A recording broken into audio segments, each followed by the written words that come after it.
Thank you for being with us. I really appreciate you coming in here. Everybody's throwing you some hearts and love down there in the comments. Everybody has been so invested in this story because there are so many twists and turns to this and a lot of things that just don't make any sense. And we are depending on now the public's help to get this story out there. I just want to begin, excuse me, by talking about what happened. Let me give everybody a quick synopsis to get us started, and then I'm going to ask you a few questions, okay? Yes, ma'am. Okay. So for those of you who are unfamiliar with this story, Bradley Stracener, he went missing on October the 30th, 2019. Now at 1:47 p.m. on that day, he left his mom's home in Vernon Parish. That's going to be the Sandy Hill area of Louisiana. He went to drive 10 minutes to take his girlfriend's grandmother's car, or return the car to the girlfriend. And he was never seen again. Now, this was 2019. 4 years after he went missing, a petition with over 1,000 signatures was submitted to Sheriff Kraft requesting the FBI's help in finding him. And now it's been almost 5 years since anyone saw him, and his ex-wife Morgan is with us tonight. She made a TikTok account on a quest to find out what happened to her ex-husband, of whom she shares a child.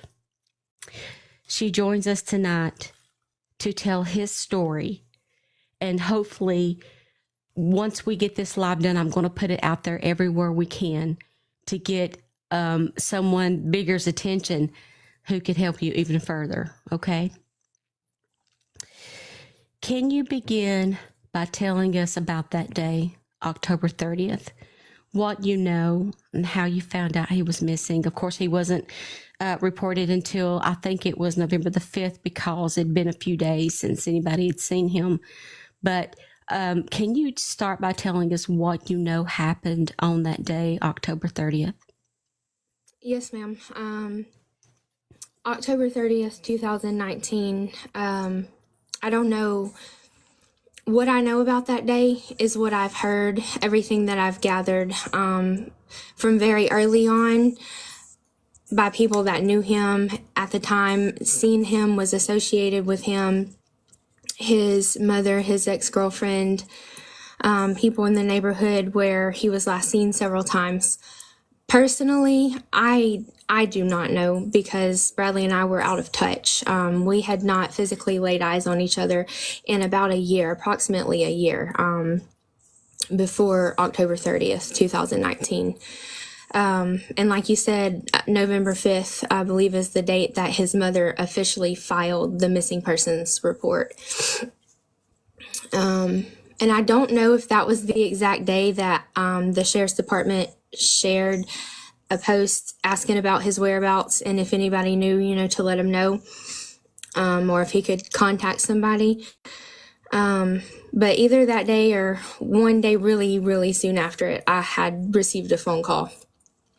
And it was a friend that I hadn't spoken to in a while, and I was really happy to see her name come across my phone, and I answered it. It was after work, and I was at a friend's house, and I was a normal phone call. Hey girl, how are you doing? I haven't heard from you in a while. And the very first thing she said to me was, I'm sorry to hear about Bradley. And my heart sank, I'm like, well, what do you mean you're sorry to hear about Bradley? And she said, you haven't heard? So at that point, I was freaking out, and I was like, haven't heard what? Spit it out, please. What is it? And she said, well, he's missing. I was so relieved when she said that, missing. I was like, I remember exactly my tone and how I felt and everything. I was like, missing? Do you know how many times he's been missing? She's like, you're not worried? I was like, no. He has, ran off. He goes camping in the woods. He would get in trouble and run away. I was like, he's going to turn back up. And she's like, well, okay, if you're not worried. And I was like, I'm not, girl. Like, he's going to turn up. And everything from that day until Thanksgiving time was just kind of a whirlwind. His family was staying in touch with me, and I was staying in touch with them. And we were all kind of like, with each other back and forth. Have you heard from Bradley? Have you seen him? Has he texted? Has anybody seen him? And they all also felt the same exact way. He's going to turn up. His daddy said it. He's going to turn up. His uncle said it.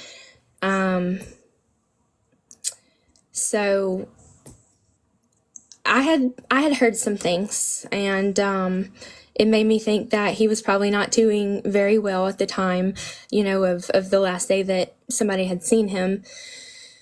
And the more I heard and the more I found out, and the longer the days went by, I just started feeling like something wasn't right. And something was different this time.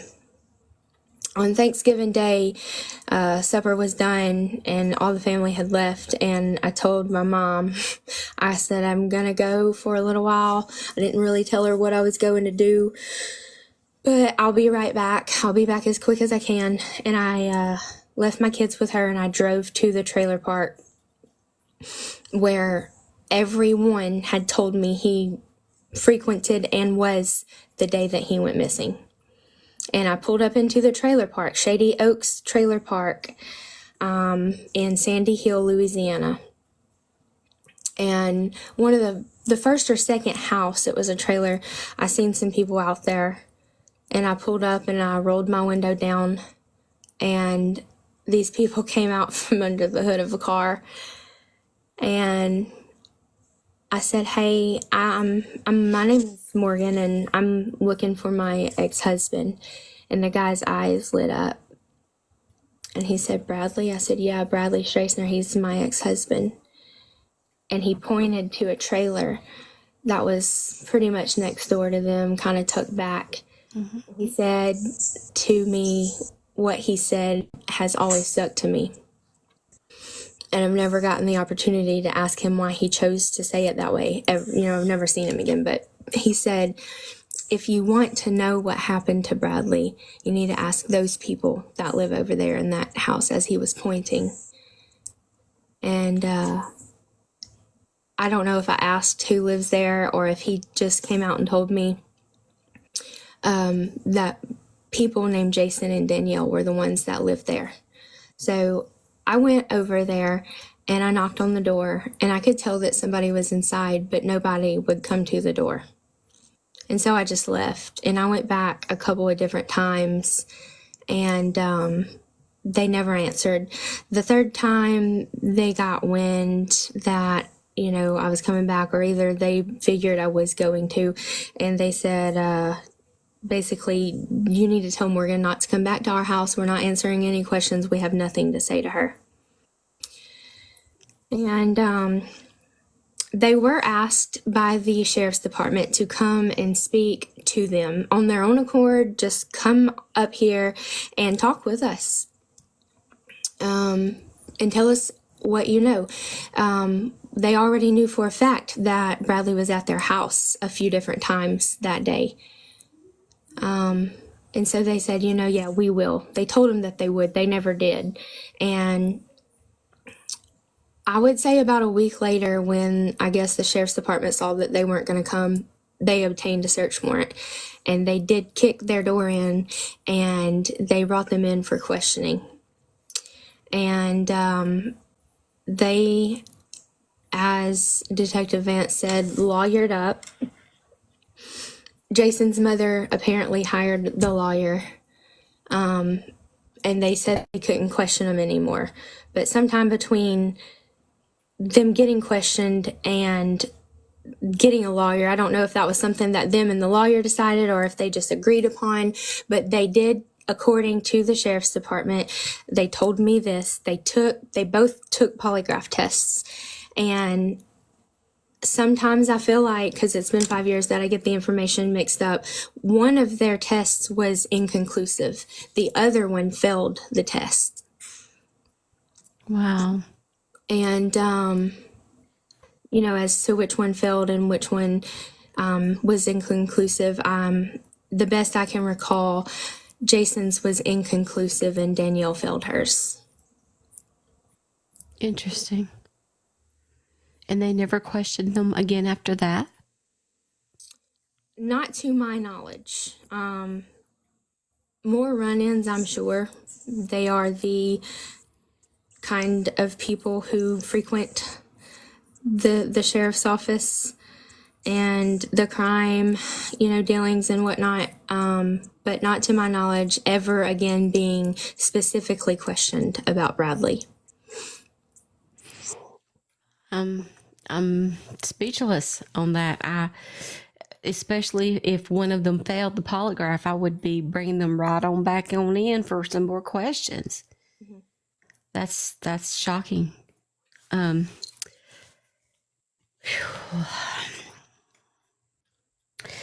want to read something. I want to read something you wrote. Is that okay? Mm-hmm. I'm going to prepare myself. It's not really trying to cry in front of this many people, but yeah.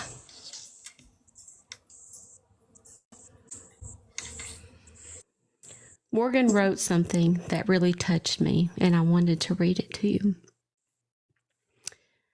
I knew Bradley when I was just a young girl, and I had a crush on him even then. In 2011, we ran into each other. We were together for 7 years after that. I believe I personally got to experience the best parts of Bradley's heart and personality. We knew each other like the backs of our hands. He was silly and spontaneous. The good times with him were some of the best of my life thus far. Together we had a son who was the spitting image of Bradley. When Bradley was around, he was a great father, more patient than I have ever been. Bradley would let our son, at 4 years old, help him work under the hood of a truck. He would patiently explain to our son that he was doing what he was doing and help our son get the job done right. As a sober person, Bradley was one of the best of the best. I watched him fight addiction hard. I fought it with him for as long as I could. Both of us, with a broken heart, decided to go our separate ways. I always feared the worst would happen and prayed for Bradley daily. I hoped and prayed that Bradley would one day overcome addiction and everyone who loves him could see him happy, healthy, and successful. Unfortunately, on October 30th, 2019, my fears became a real-life nightmare. And you wrote this in 2021. As I type this today, we still do not have answers as to where Bradley is or whether something has happened to him. It's painful to face every day not knowing what happened that fateful October evening in 2019. People do not simply disappear off the face of the earth. For the sake of Bradley's son and family, I am begging you, if you have true and solid information about his disappearance, please come forward. Bradley's family misses him. Our son misses his father. Please help us bring Bradley home. I remember writing all of that. But what really got me was the date that you said, the date that I wrote it. Because I remember how hopeful I was then that maybe something would happen and we would get some information really soon. Mm-hmm. And now we're a couple more years later At the end of this month, October 30th, will be the 5-year mark, the 5-year anniversary. And sometimes 5 years feels like forever, and sometimes 5 years, October 2019, feels like yesterday. Every day it's different, depending on how I'm feeling and the whatever emotions I'm going through. Sometimes it's anger, sometimes it's sadness. Always it's frustration.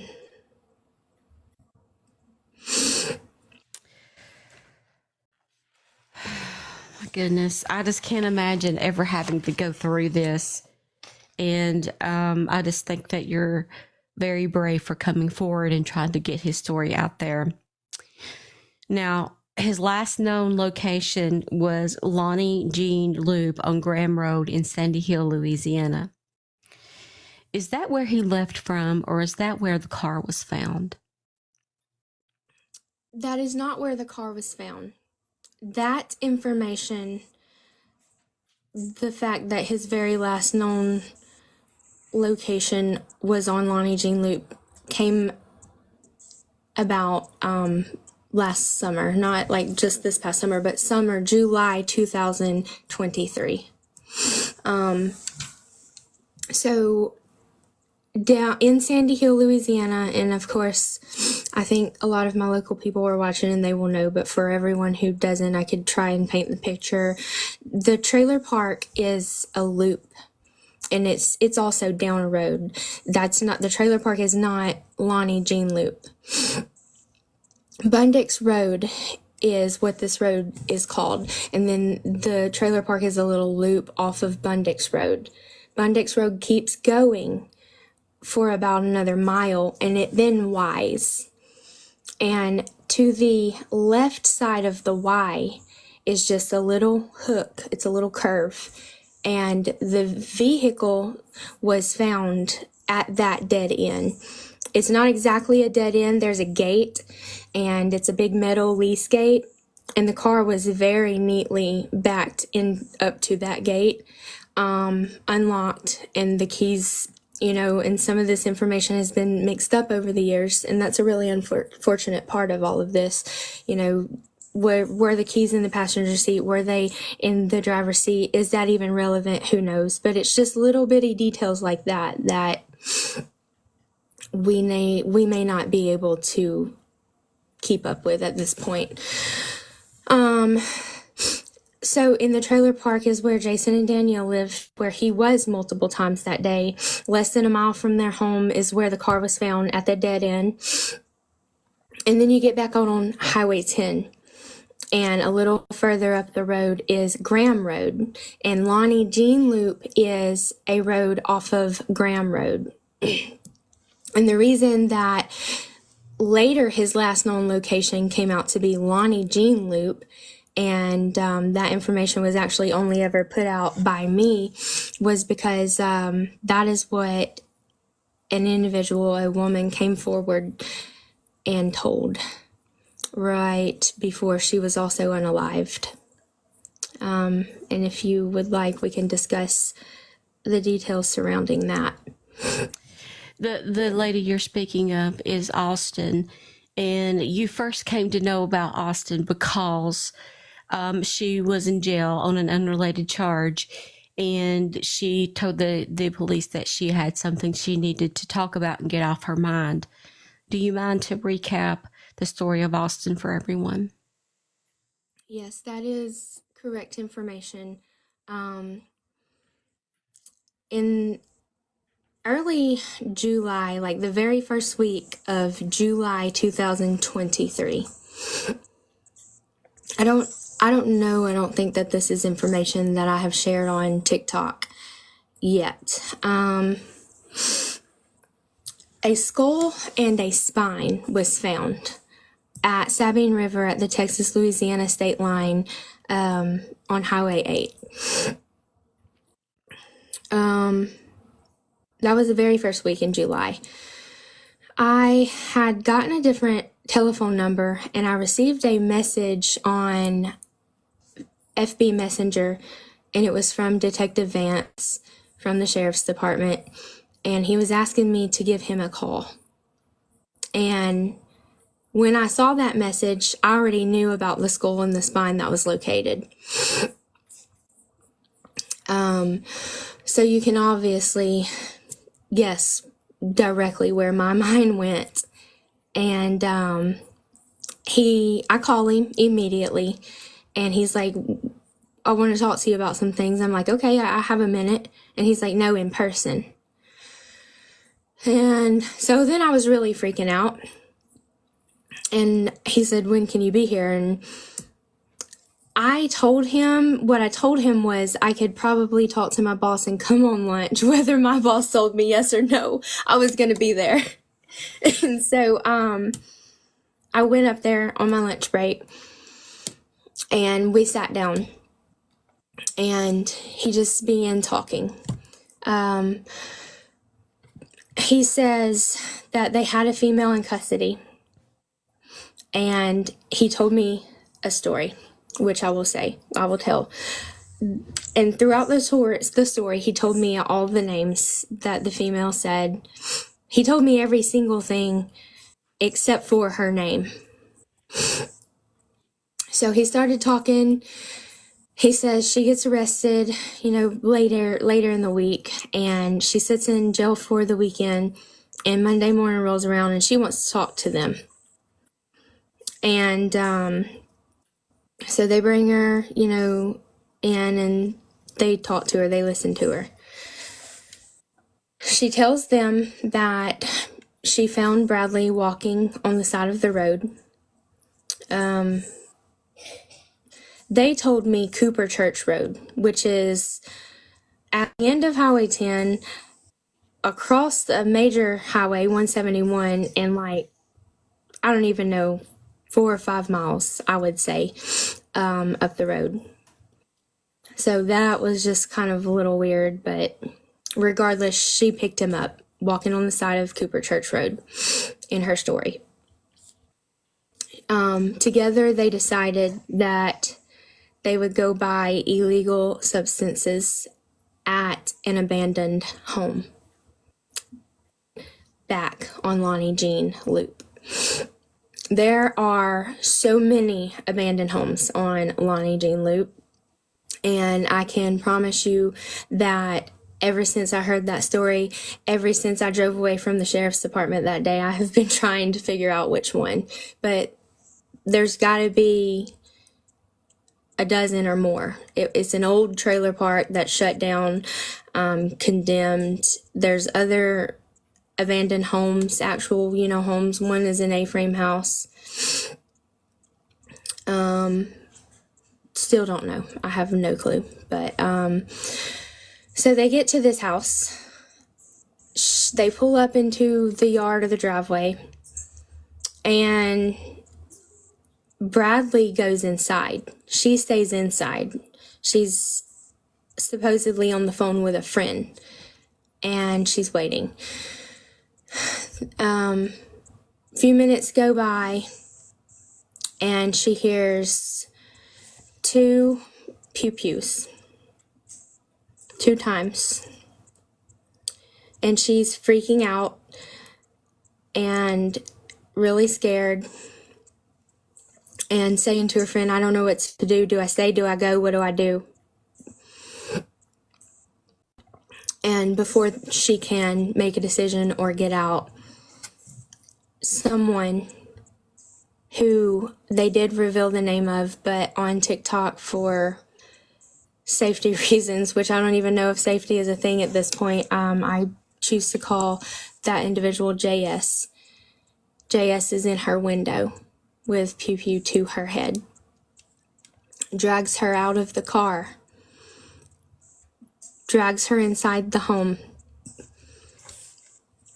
and she, in the front room, sees a body under a sheet,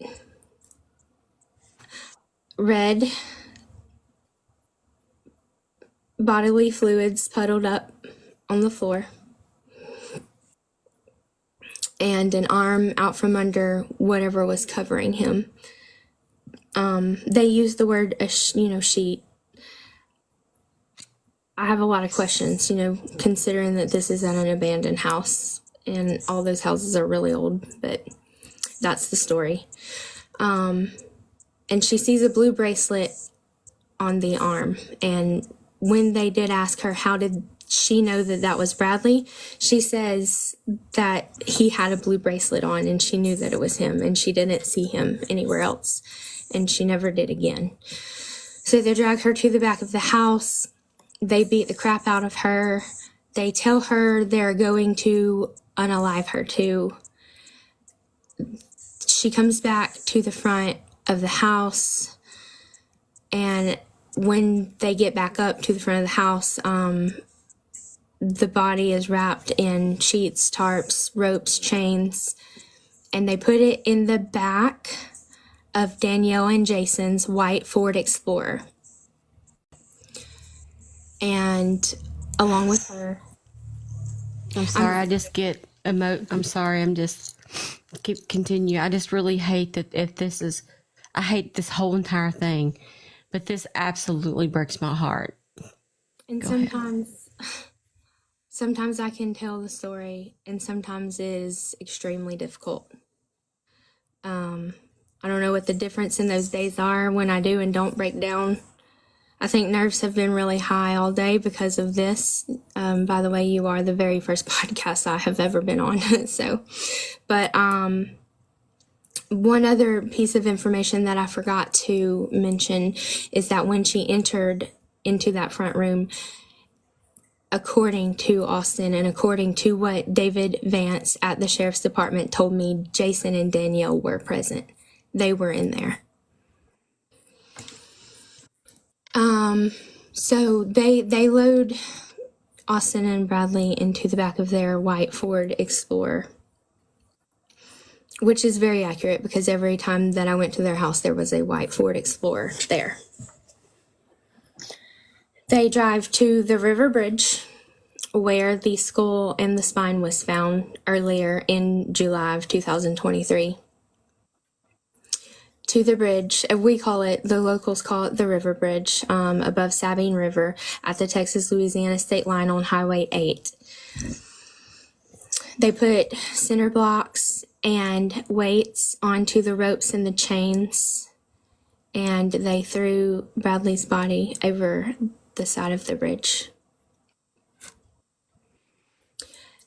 They brought Austin all the way back to the house, back to the abandoned house. And that travel time from Sandy Hill to the river bridge is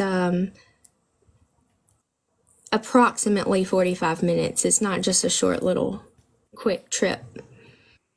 And that's, driving the speed limit. 50 minutes. They bring her all the way back to the abandoned house, and they told her, if you ever tell what you witnessed tonight, we will kill you and your entire family. And it was a couple of more weeks from the day that the Sheriff's Department shared all of this information to me, everything except for Austin's name. She was released. I had searched the jail roster for the entire time, every single day, trying really hard to figure out which name it was going to be. The female roster, I looked at it every single day. I saw her name. I looked at her name so many times. And so they released her, and before the weekend was up, she was found unalive, unclothed in a trailer park. The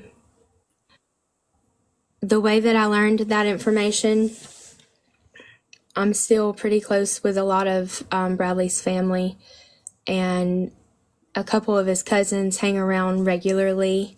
They're a big part of our lives, and I'm really thankful for that. But my aunt owns a bar in the woods by my house, and I was cooking, and his cousin was going to come over, and he drove through the drive-through and to get some beer and come over and hang out for the evening. And when he was there, he heard something about a woman that was unalived and had told what happened to Bradley. And I guess he kind of got the scoop, and he showed up at my house, and he was just like, have you heard? And at this point, I hadn't told anybody. I was scared. When I left the sheriff's department that day after they told me that, I was scared for myself. I was scared for whoever told them this story. I was scared for a lot of people. And I was like, this could be so dangerous for her. And even Bradley's cousin, over the next few weeks after I had left the sheriff's department, he was like, what is up with you? And I would just be like, I'm fine, and, or whatever, tired, and he kind of busted through my door after hearing this information. And he's like, have you heard? And I was like, it was kind of like a here we go again moment. And I'm like, he didn't know what I knew. And so when he said that, I was even more scared. I was like, heard what? Have heard what? People need to stop doing this to me. Heard what? And he said about the girl who told what happened to Bradley, and she's unalive now. And he tells me to this day that when he said that to me, that my face, I just lost all my color. I went white. And I did. I instantly started almost hyperventilating and sweating and crying and losing my mind. And I said, please, what exactly did you hear? And what was her name? And he said, they're saying the girl's name was Austin O'Banion, and that she has been in jail, and she told what happened to Bradley, and they let her out, and they found her last night. And that was a really bad day. That was a really bad day. If what she's saying is true, why do you think they spared her life? I have no idea. The only thing I have is a theory. I've thought about it so many times. I feel like she may have been asked to bring him there, but I don't believe for a second, after I didn't know Austin personally. I had never met her a day in my life, but I've talked to a lot of people that did know her that I know, and learning all about her family, a very respected family. I don't believe for a second that she knew what the plans were. I think that she might have known that there was some kind of beef, or maybe going to be an argument, or they were going to try to get something out of him. I don't know, but I do believe she was asked probably to bring him there. And I think that she had to tell the story the way that she did so that she didn't fully incriminate herself. That's just my theory. Like I said, I do not know that. Right. I want to talk about something that happened just a few minutes before Bradley went missing. He wrote a letter expressing fear for his life. I want to talk a little bit about what he wrote about. In the letter, he talks about his boss by the name of Bill English, and being angry with him that day, and that his boss had shorted him $150 on his paycheck. Now, he wrote this letter 8/24/2019, and he talked about the fact that his boss was insisting that he run an odd errand, and he didn't feel comfortable with it. And then he found it to be a suspicious errand. And then he talks about that he went with him to somebody's place, Mr. Vando, I believe, where Bradley sees his boss and other people behaving unusually. He's confused and uncomfortable with what's going on there. Can you tell us what you feel may have been going on inside of the home that he took him to? I truly don't know. I wish that I did. The letter has been something really hard to pick apart because while some parts of it does not make a ton of sense, Bradley wrote the letter. He wrote the names in the letter for a reason. And it's what I've been screaming for 5 years is you don't write a letter and literally fearing for your life and your safety for nothing. And then if and when something happens to a person that writes a letter like that, I feel like that's a huge, important piece of information that absolutely 1000% should be looked into. Mm-hmm. But like I said, Bradley and I had been so out of touch for a full year, zero communication whatsoever. And I didn't know anything anymore about his life. I didn't know even where he was working. I didn't know who he was hanging out with. I didn't know if he was... And I did know because if he was doing illegal substances, then I wouldn't hear from him. Had Bradley been doing really good and been clean and been healthy, he would have been a part of our son's life and we would have been hearing from him. So I could totally assume that he was not doing well, in that matter. He writes in the letter about, people asking him to clean under his nails with a pocket knife. And he found all of these things to be weird. And while it may not make a lot of sense, and I've been saying this for so long, like all of this sounds really crazy sometimes and like something out of a movie. And I finally found one person that I trust and confide in this local legal system.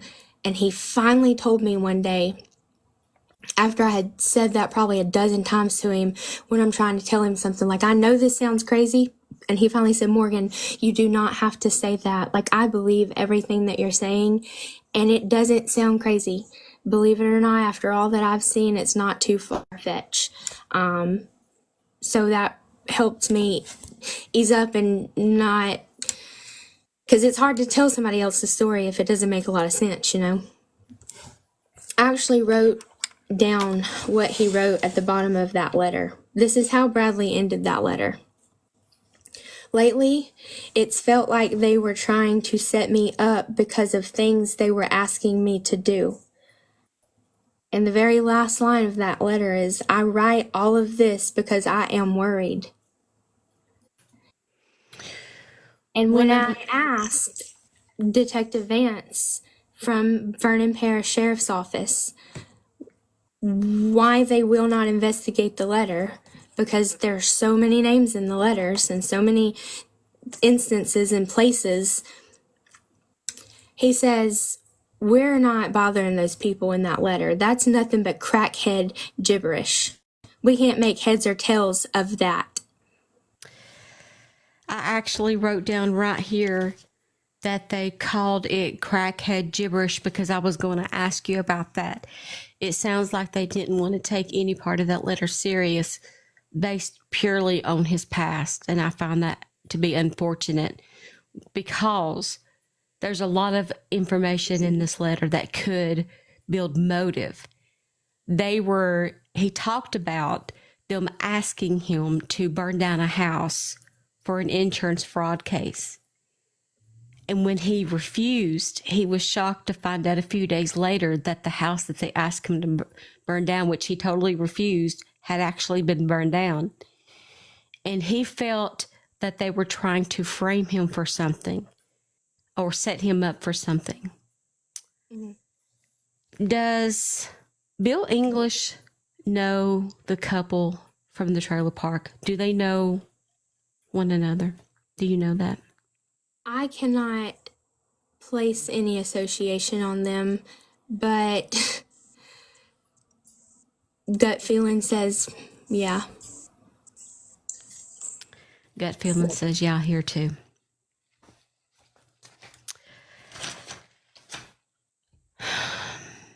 And another big piece of information out of this for me is a house burning and insurance money was involved. And two of the people that he mentions in the letter happened to own an insurance agency. Are you talking about Glenn and Glenda? Mm-hmm.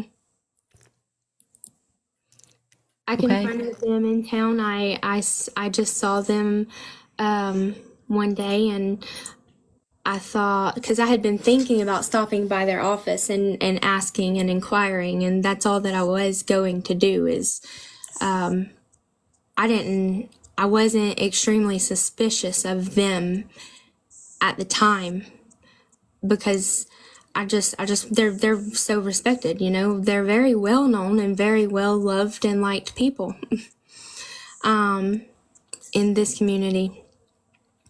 So I was just gonna drop in, and I wanted to know, like, hey, you know, what was Bradley doing, and you know, what was he doing for y'all, and just anything that they could tell me about him that might help me make sense of any of this and all of this in the letter. But I never got the guts to go by their office, but when I saw him in town on a chance encounter, I said, I gotta take this chance. And I introduced myself and asked them about Bradley, and both of them completely denied even knowing him. They didn't just deny talking to him or that he had come to them about, you know, needing advice about something that was troubling him. Looked me in my eyes and said, we do not know him, and I can't help you, and I'm sorry. And left. So I have, to this day, that has never sat well with me, and it's just not right. No, when I heard that, it didn't sit well with me either. It's peculiar that, you know, because usually when you have an event with someone, whether it's an argument, you don't forget who they are, or you don't claim to never have known them. So that was odd to me.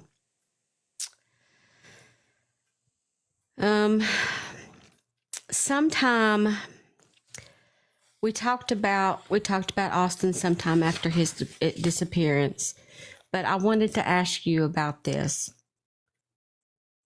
At the time, there was signatures, like I said, about a year ago, for a petition to go in for them to open up an investigation on this, or to continue investigating it. Is the FBI now involved? I wish I could say one way or another. I don't know. I've called them 3 times over the past 5 years. Each time, you know, obviously as more time goes on, I have more information. I called them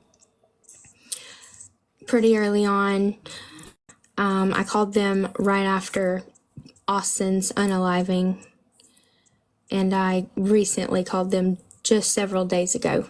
I leave my information. It feels like you're the one under investigation when you call to leave any kind of information to them. And all they say every single time is, okay, we'll hand this over to whoever, investigators or whatever. And once, I think it was the second time I called, I was told, if we choose to look into any of this, you will never know. We won't be, you know, contacting you or updating you. And, you know, maybe when it's all said and done, you'll know what happened. But I don't know anything about the FBI or how they operate, but that's what I'm told every time. one more big deal to me that I want to share about the day and the days following when I found out that Austin O'Banion was found unalive. After Bradley's cousin told me, and I told him the information that I had, and I regained my composure the best I could, I tried to call Detective Vance immediately, and he didn't answer. And then Sunday I tried to call him and he didn't answer. And Monday morning I tried to call him and he didn't answer. And I had already made up my mind. And this is kind of funny because I don't know that he even knew or if I told him this, but if he didn't answer me Monday morning, I was just going up there. I was just going to go. And he called me back on my way. I was about halfway to the sheriff's department. And he finally rings me back and he says, I pulled over on the side of the road. I was trembling. And I was like, is it true? And he said, is what true?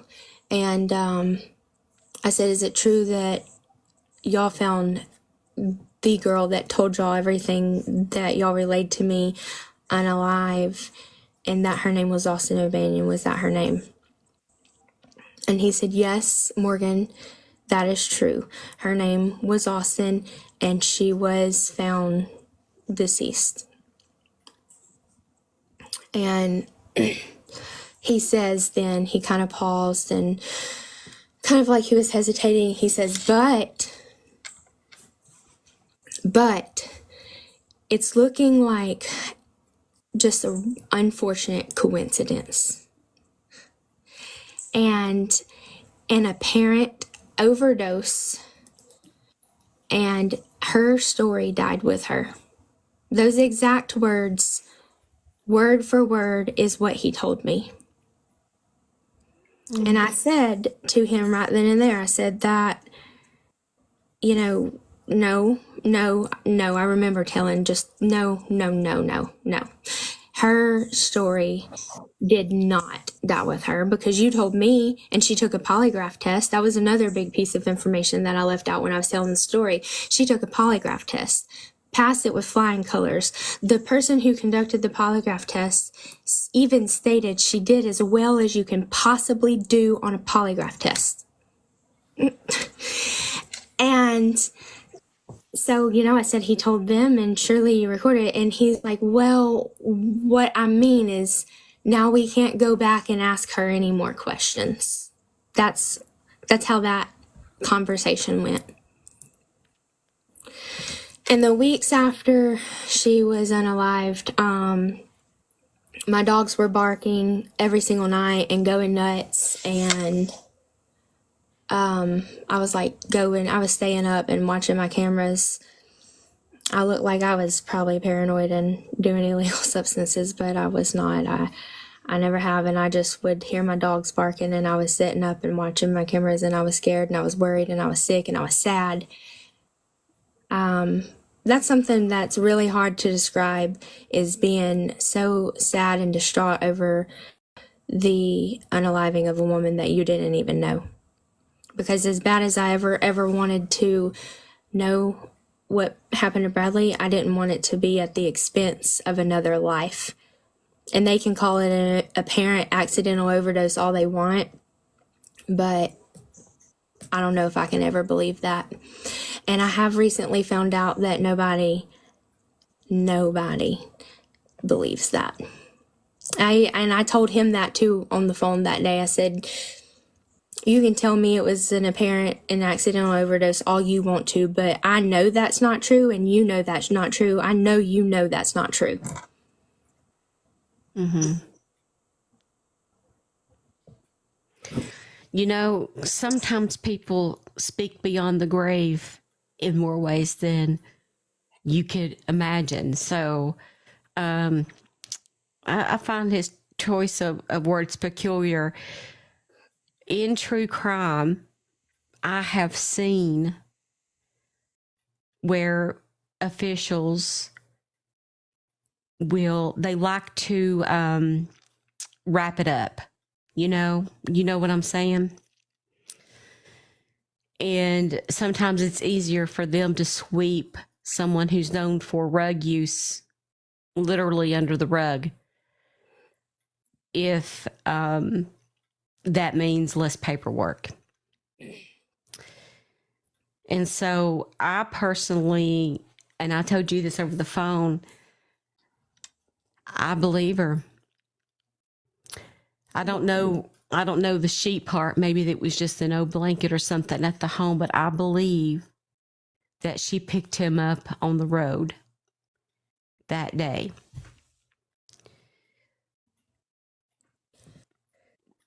There's one thing in the comments that they keep asking, and I wanted to ask you this then, since they want to know, were the skull and spine tested for DNA or determined what that or who it belonged to?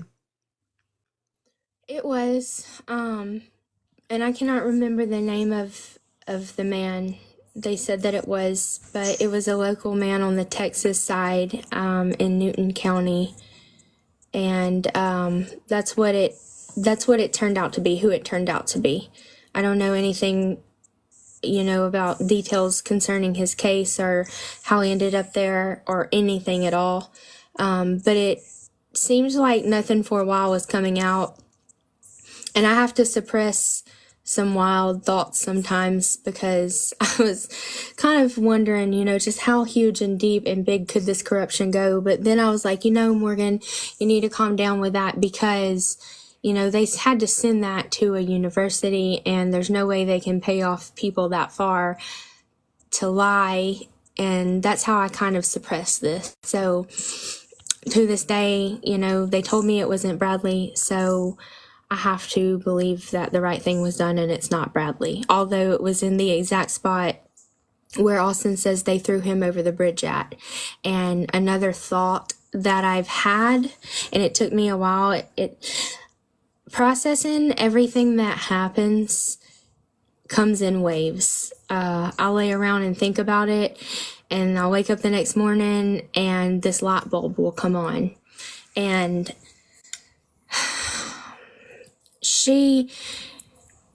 everybody heard about the skull and the spine because everybody was messaging me, maybe this is the end of this nightmare. Maybe we've found Bradley and you don't have to search no more and we're going to know where he's at. And then we'll just have to find out what happened to him. And I thought wow, it could really be him. And I think just like everyone else in our entire area, she heard about the skull and the spine and she couldn't take it anymore. Her conscience was eating her up, and when they found that was a better time than any, and she just happened to get arrested, and she took her chance, and she got it off of her chest. I think the skull and the spine is what the final straw was for her to finally provoke her to tell what happened. They are asking in the comments, did they go through Austin's phone, the police? Did they investigate her location on 10/31 or 10/30 when he was went missing or anything like that? You would think so, that would be the thing to do. Me and you sitting here right now, I don't know about you. Do not disturb, it came on. So we're not interrupted right now, correct? Correct. Because my phone just popped up, do not disturb, so I was freaking out a little bit. Okay. I'm not a detective. I don't have any kind of training. I know there's so much I don't know, but I feel like I'm a kind of smart when it comes to all this, I don't know. I don't know the answer. I can't say yes or no. I would hope so. But at this point, with everything that has happened, them refusing to look into the letter and things like that, there's no telling. The car, the abandoned car, back when we was discussing that, they didn't even search that until I don't even know how many months later. The number, 8 months keeps coming to mind, but I know it was so long, and I had mentioned it to them multiple times, and he just said, we have no reason to search the car. Yeah, you do. Yeah, you do. Yeah, you do. You know, and I get so upset when I think about it, because maybe Bradley did put that car there, but if he didn't, someone else put that car there. And you know, if they would have did fingerprints and stuff immediately, the day that he was reported, maybe some of that evidence would have still been there, and maybe today. And I feel like there's a pretty dang good chance that we would know if Bradley or someone else, and if it was someone else, who put that car there. But because of their complete and total negligence of doing their job, we don't know, and we never will. I agree with you. It seems like they've dropped the ball in many different, I mean, all over this case from the very beginning. I guess my biggest question was, when she told them this, Austin, about where they took him, did they ever go try to look in the river, sonar search, anything? They claimed that they did. I knew about every other search. They said that they searched the place where the car was found twice with men and dogs, and they did search it once because they did it on the news. They did it either KALB or KPLC, two local news outlets locally covered it, one or the other, and showed the sheriff, you know, and he talked about the case and said that they're hoping to find something, and that they were doing all they could, and they were investigating, and they keep coming up empty. And the news crew was out there, and the dogs were out there, and they were out there. So I know that they did once, and I feel like that was all for show, you know. They probably let the dogs out of the truck, run around in a couple of circles, and loaded them back up, and they got out of there.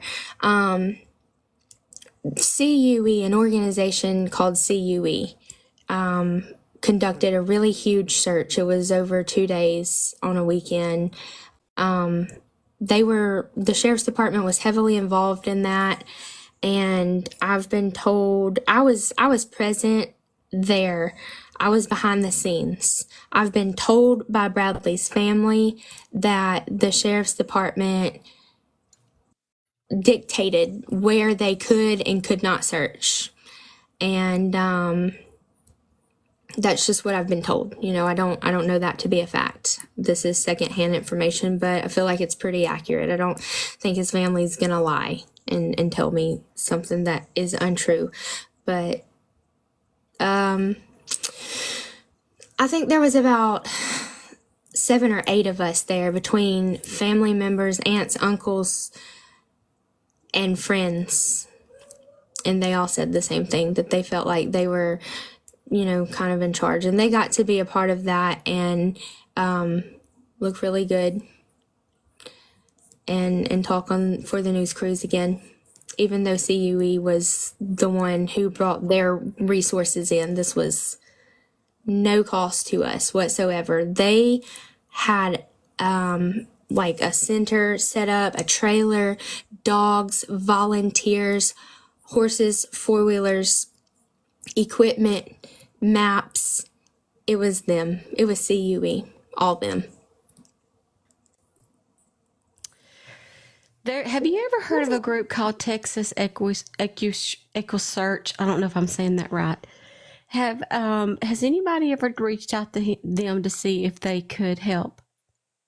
I have multiple times, and I forget the man's name. I've watched the show about, you know, the documentary about his daughter and all of this, and I wish I could. I get so much information, I can't remember so many things, especially names. But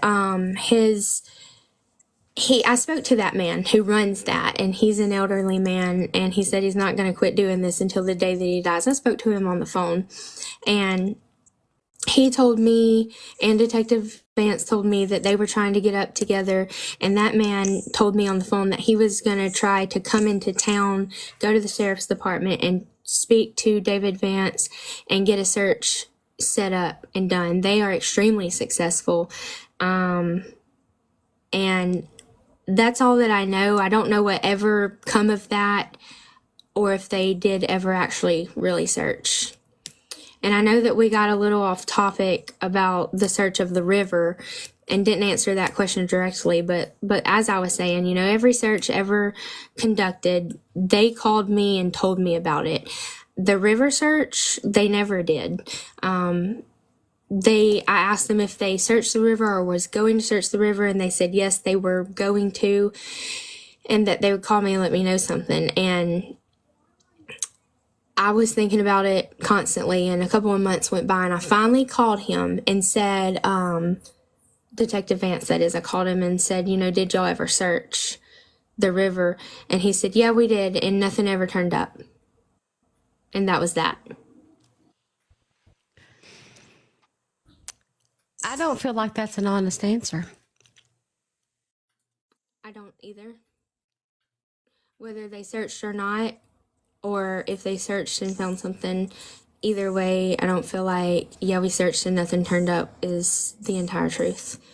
It's just too many things, you know. How can I not feel like they're completely against me and that every single word that comes out of their mouth is a lie at this point? That's the way that I feel. And yes, I'm the hurt, you know, family member of a loved one that's missing, but I don't feel like it's irrational to feel that they're not being honest. They're asking if Jason and Danielle still live in the same area. They live in this area. They don't live in the same trailer park anymore. They were kicked out of that trailer park.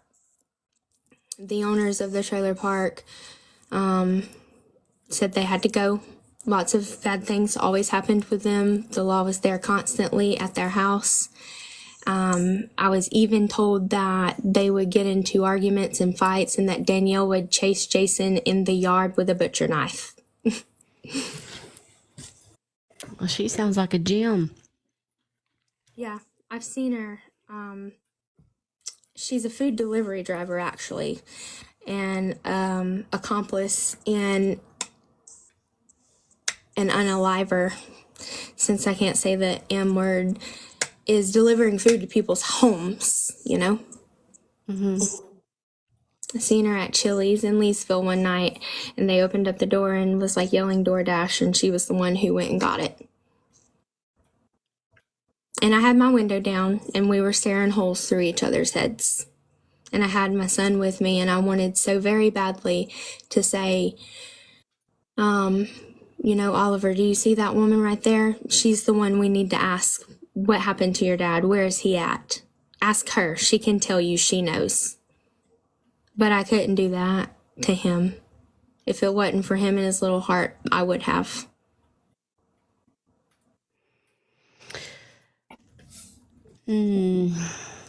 Well,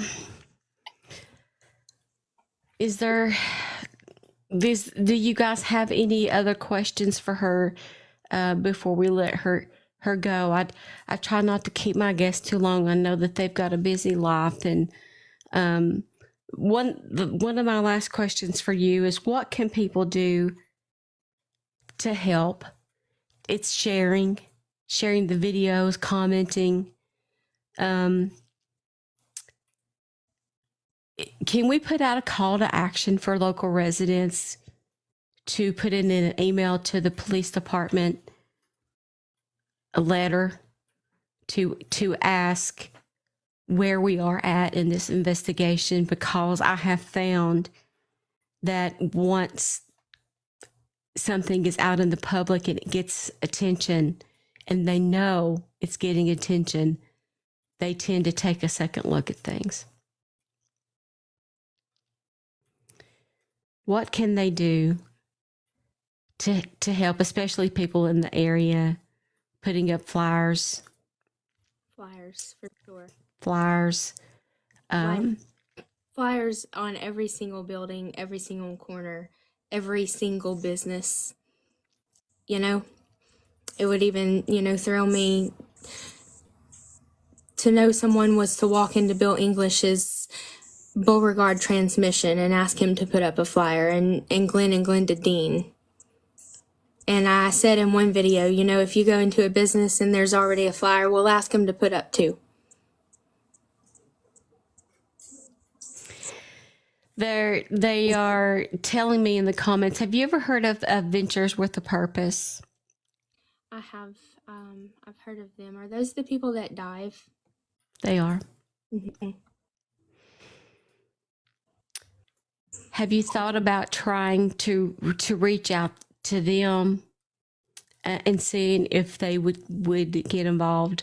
I don't I feel like if they've got many messages from many peoples, you can find them right here on TikTok, everyone in the room, and maybe send a message and tell them about the story, send a link to Morgan's videos and get their attention.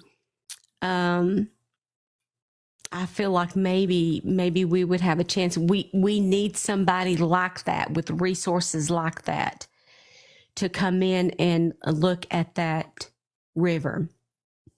That's all of these points, Steph, are really good because everything boils down to, I saw somebody saying, what about a billboard? And I love that idea, but that is so much money that I don't have. And my resources, the people, you and all of these people commenting and all of my local people who constantly share everything and talk about everything, they're my greatest resources because I don't have all the time in the world to dedicate to this like I wish I did. But money, billboard money is an issue. Billboards cost a lot of money, and I would love to see that, but I personally and alone can't do that. And reaching out to Adventures with a Purpose and any and everybody just like them, those are the kind of things that I need people to do, because whenever I have, a Friday off or something and I can sit down and dedicate time to this, and I start reaching out to those people and 1,000 people have already messaged them, and then they're going to be like, oh, well, a person directly connected to them is reaching out to us now. Maybe we should listen and maybe we should see what we can do to help. I'm waiting patiently to find out about private investigators, another thing that might or might not possibly cost money that I have no idea how I'm going to come up with. But so far, where there's a will, there's a way. So I did think, who said this? Let me scroll up and read this, because Halo, Stephen Crabtree has sonar equipment. He was actually the first person I thought of. That is such a big feat for him, but I am going to reach out. I've got a friend who lives in Hendersonville who is part of the covering of the Sebastian Rogers case. Mm-hmm. And he has a boat with sonar, and that's what he does is he travels on the rivers and he uses his sonar to kind of read the bottom of the bed. I will reach out to him because he may know somebody, boat people know boat people, I guess. And I'll see if he knows anybody or what they can do. Sonar's going to be hard after 5 years. I did think of that too. So what I would be expecting the sonar to find would not be him. It would be the chains. You see? And I agree with that. I was literally sitting here thinking, and I was going to try to get the chance to say that I don't mean to be a negative Nancy, but Sabine River is a very dangerous and deep and wide and strong river. Currents and sand just continuously, and I've thought about that. I think eventually at some point in time, whether it be could be tomorrow or 100 years from now, something would turn up, but it seems so difficult now. And the storms that we've had, hurricanes, and Lord knows it wet in these past 2 summers because we've been bone dry, but floods, so many floods in the river. Just my mom and I and my family and I, we've talked about it. The river goes up and then out, and anything could be anywhere at this point, you know, with all the flooding that we've had. Lots of odds against us here 5 years later, for sure. Yeah. They're saying that they know, somebody in here saying that they know that they don't dive on that river because of the visibility issues. They have to wait until conditions are right. It's gonna have to do with like the generators and the depth of it and the weather. Sometimes it's shallow, and every now and then the water is a little more clear than normal, but most of the time it's so red and muddy that you can't see 2 inches into it. It's a yucca river.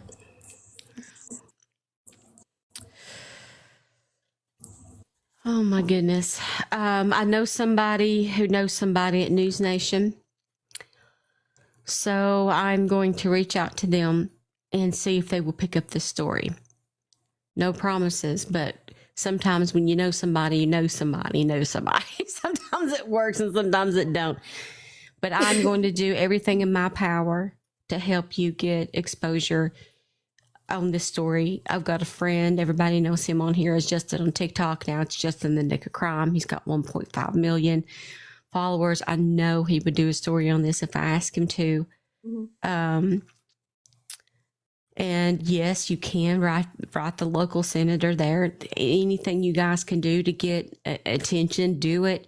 Call, email, write, whatever you can do.